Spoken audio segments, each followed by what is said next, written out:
Give me a minute and let's take a look at Andy Latawanda's question here. The gentleman says, please, can you analyze the recent attack in Moscow? So, Andy, I don't know that I can because we don't really know. But I spent a lot of time today listening to experts talk about this issue.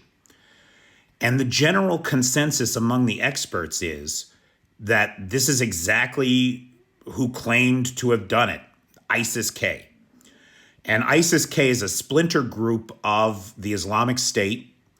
They are based in Afghanistan. And as many of us are aware, Russia and the Taliban have sat down at the table many times, and Russia is a trading partner to the Taliban. It is important to recognize that for ISIS-K, the Taliban is just way too liberal and secular for them. I mean, that's who we're talking about when we talk about ISIS-K. The Taliban is too liberal and too secular. So you're talking about some badass terrorists here with an agenda where they believe that God is on their side.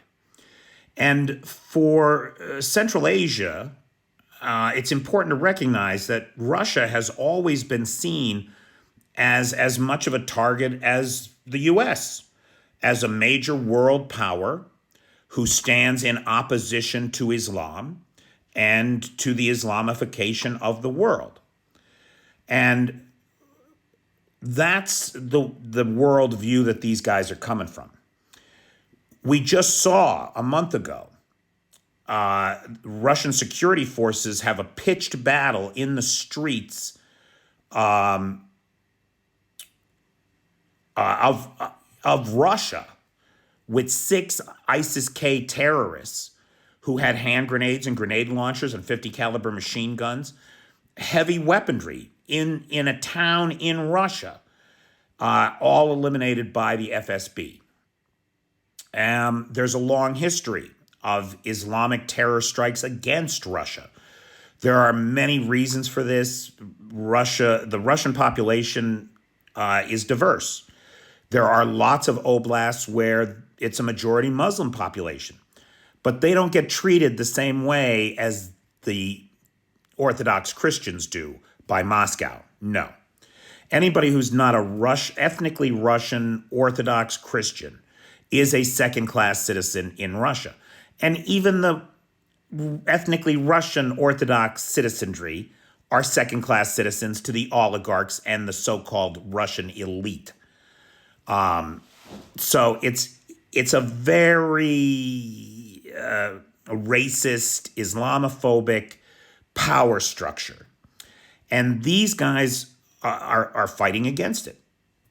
The Beslan school terror attack, the Moscow subway attack. There's a long history of attacks by groups like this against establishments in Russia, the establishment in Russia. Now, all of the experts agree that it was ISIS-K, that this aligns with their training, this aligns with their methodology, and it's their MO, if you will.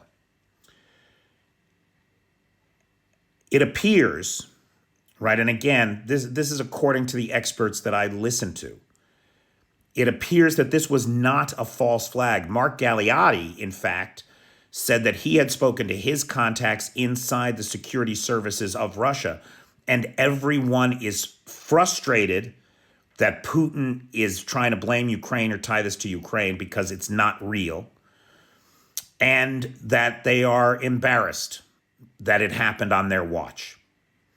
They are upset, they are embarrassed, and Mark Galeotti is a person with contacts inside the FSB inside of Russia. So he's a person who got this firsthand. And there's a great interview with him on Times Radio today. If you're interested in listening to a guy who knows Russia, Mark Galeotti is such a person. So the consensus of the experts is that this is not a false flag, that it's a real terror attack where ISIS-K took advantage of Russia's weakness and attacked, and did so quite successfully by their measure, right? Now, as far as Putin tying this to Ukraine, that's easy to explain. He doesn't have the resources or the bandwidth to open another front in Afghanistan trying to fight some terrorists hiding in caves. He doesn't have it. He does not have the bandwidth. He does not have the weapons. He does not have the soldiers. He does not have the money to open a second front. Can't do it. And so his only option to try to turn this disgrace, this failure, into something he can use is to try to tie it to the one conflict that he's managing, and that's Ukraine. And so that appears to be the situation that we are in. In terms of the details of the attack, the death toll is now up to 137. 11 people are in custody. They have clearly been tortured into confession. The video of their torture is posted on Telegram. I mean, I don't show that kind of thing here. I don't even discuss it, but it's real. And it's there for the world to see. So whether or not these 11 people that are in custody are in fact the people who carried out the attack, that's anybody's guess. But they're certainly going to take the blame for it. They're certainly going to take the blame. So I hope that helps, Andy. Thanks.